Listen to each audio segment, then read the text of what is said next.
This is my 2020 Silverado. What we're covering today is the top 5 modifications for your 2019 to 2021 Silverado.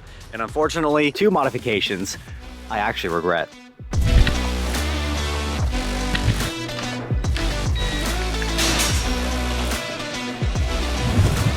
Just about 2 years ago, we bought this 2020 Silverado Trail Boss, and I've spent nearly every single weekend since then changing stuff up on it. And today we're gonna be going over the top 5 modifications I have done to my 4th gen Silverado. And if you are anything like me, these are 5 things that should be at the top of your list for your Silverado. We're gonna start this list off with something that's absolutely critical for these trucks.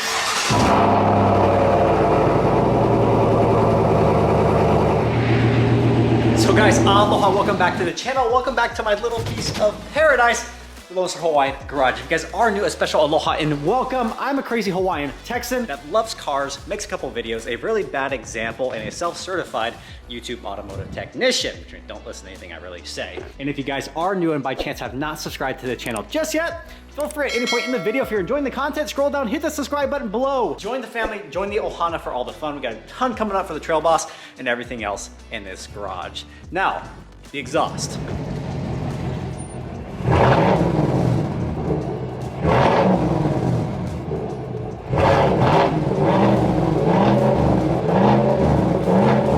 I'm gonna do my absolute best here to talk to you guys because Texas decided to be winter finally, and it's freezing and windy. But as you heard there, the exhaust on this truck is not stock. Those of you who've been around a while know what we did, and what we did was surprisingly easy and cheap. So we go back to the early days of the Trail Boss when we first bought this truck. I immediately noticed a problem, and that was a complete disconnect between the driver and the vehicle.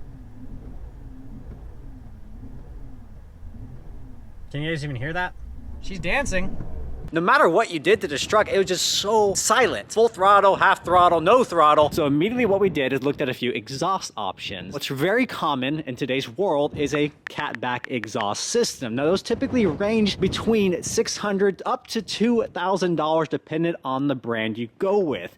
Now I didn't want to drop a big dollar amount on this exhaust just yet, so what I did was quite a bit easier. There's something called an AFE power muffler delete for this truck. Now in full transparency, I think deleting a muffler and straight piping really isn't the right thing to do for an exhaust system. It sounds raspy, unrefined, and it's just annoying. Now these trucks are heavily restricted out of the exhaust. Right after that driver's side manifold, the exhaust tube is basically flattened to a pancake. It comes out through the rear, and when it gets back to 2 here, there's 6 resonators there at the very end. Now because of that, there is muffling going on outside of just the muffler. So what we did, we bought the AFE Power Muffler Delete, deleted the muffler right here in the garage, and this thing sounds glorious.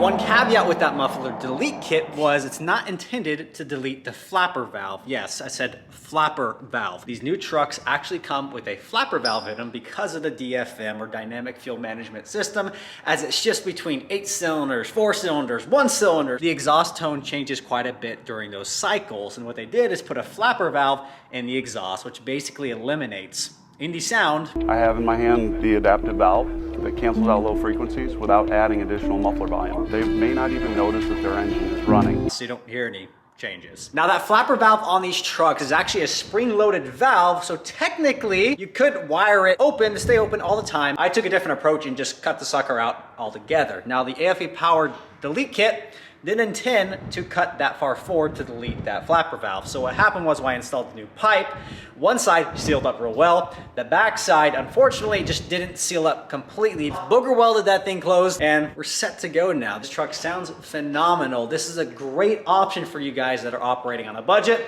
It has been over 1.5 years, and I still love it today. Now the next modification on the list is gonna increase performance and the aesthetics of your truck for a very low cost, and it has to do with lighting. The reverse lights on the 19 to 21 Silverados are pathetic. There's no other word for it. I have a really long driveway with very little lighting. Backing up this driveway at night is tough. I upgraded my reverse lights, my license plate lights, and my front turn signal lights to last fit LED bulbs. This company I've been working with for almost 4 years now. Every one of my vehicles is outfitted with their LED lights. They are the best and brightest in the game, and it was game-changing for my reverse lights. The installation is very easy and straightforward. A couple of screws will take out your tail lamps. You simply twist and pull out your halogen filament bulbs and pop in your brand new last fit bulbs and put the taillight assembly right back in. These license plate lights are just as simple. You go up underneath the bumper, twist, pull, replace the light, and pop it right back in. And then all of a sudden, your truck is taken to the 21st century where it began in the freaking first place. Now later on, what we did was actually upgrade the front turn signal bulbs as well. I didn't really notice how dim the turn signal bulbs were from the factory. The halogen filament bulbs, similar to the rear of the truck, were a little bit pathetic. When you upgrade it to LED, it completely modernizes the front end.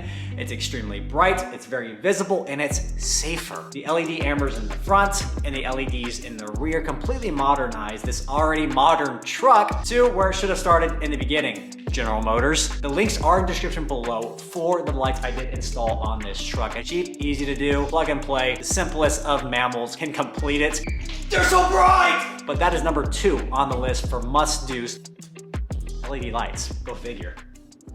So next up on the list, I'm not sure exactly what to call it, so I'm gonna chalk it up to a DIY Midnight Edition. So you can actually buy these Silverados with a Midnight Edition package, which you pay a lot of money for, but you don't really get a lot for it. So I did it myself for cheap.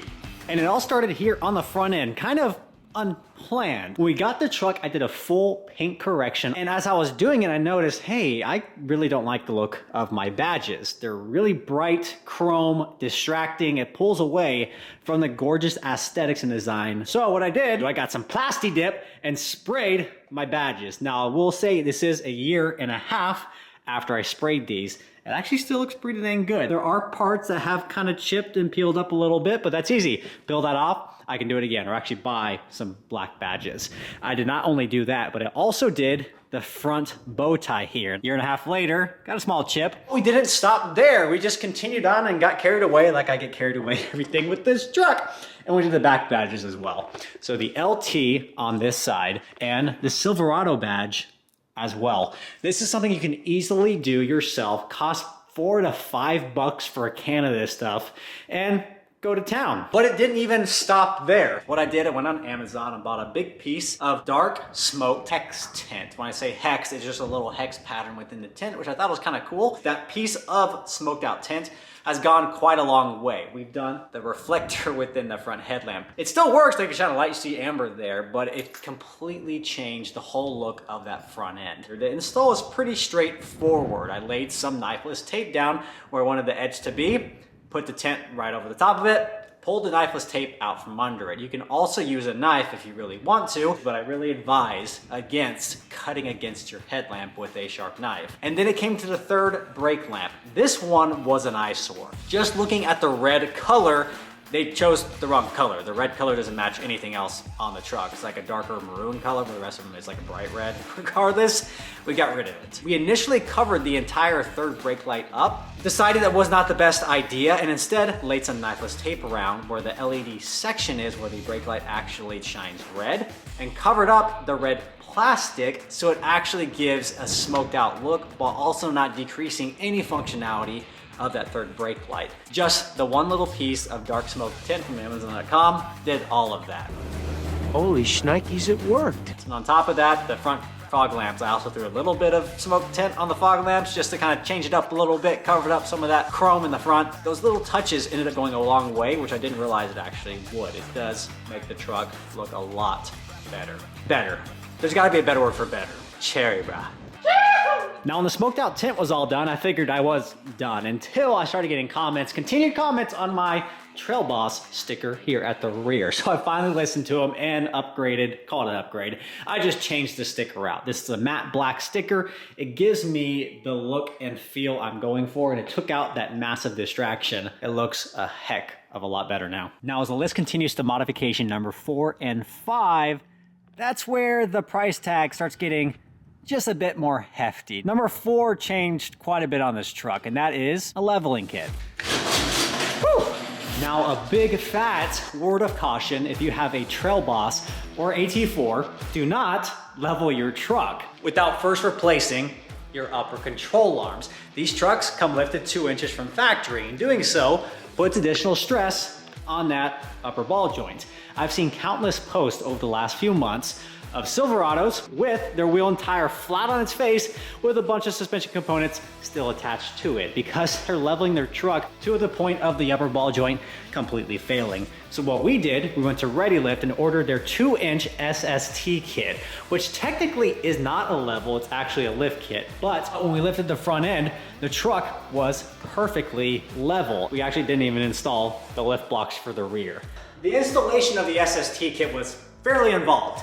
The truck had to come up, wheels and tires had to come off, the entire front strut assembly had to come out. How the kit works, it has a 1-inch preload spacer, which means you have to deconstruct the front strut. Add the preload spacer and reassemble everything together. From there, you add the additional 1-inch spacer at the top, you bolt back everything up, and you limp it down to a local alignment shop to realign your front end. So we got that all taken care of, and the truck looked phenomenal. We had 2 inches of additional height in the front and nothing in the rear, but the truck was perfectly level.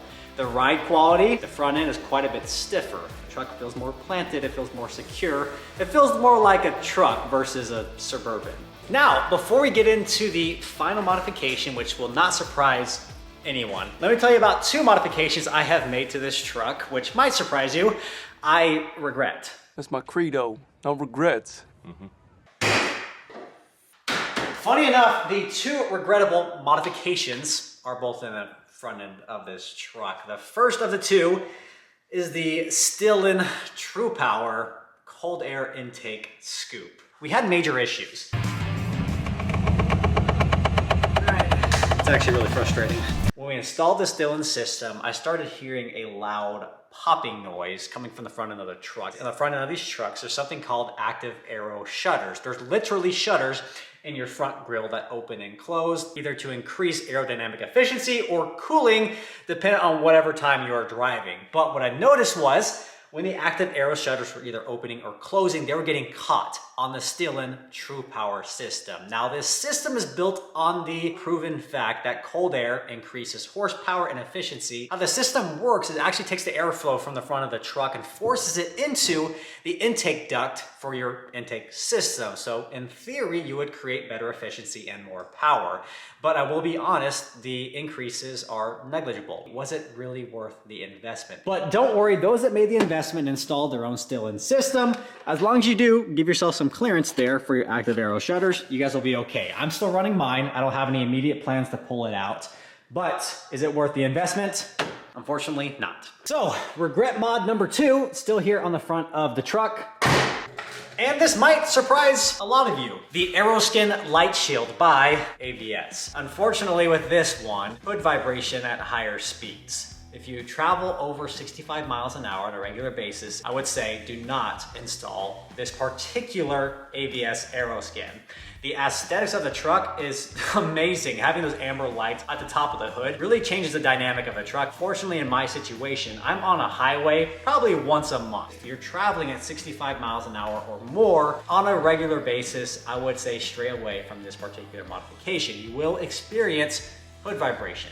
As the air hits it, it causes your entire hood to shake and vibrate, and it's completely visible from your driver's seat, and it's a little bit unnerving. There's number 2. You guys driving on the highway, probably not the right one for you. Now, this last one's not gonna surprise anybody, and it's the item with the highest price tag, had the biggest impact on the truck, and it's our wheels and tires. Now, as soon as we got the truck lifted 2 additional inches in the front and the front end aligned, we started the project of fitting 35-inch tires on this thing. Now, what these are Nitto Ridge Grapplers 35 by 12.5. These are the most popular hybrid tire on the market.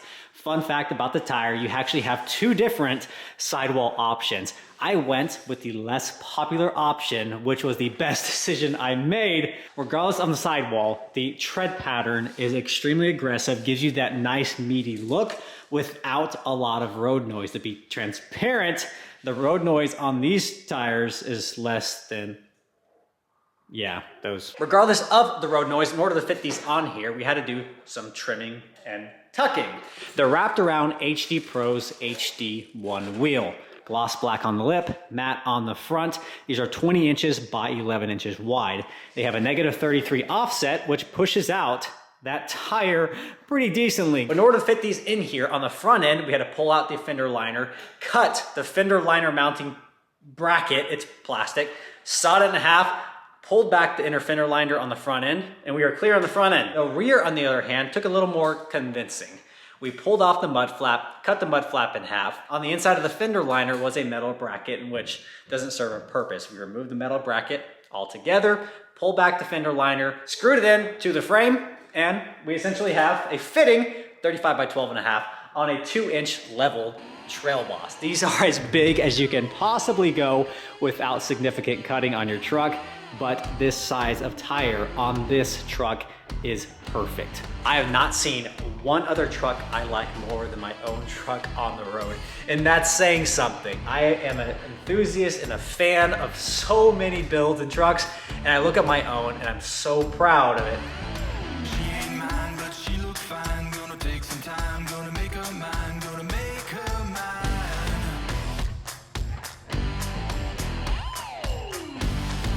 I'm the man, I got the plan. When it hits the fan, do all I can, do all I can.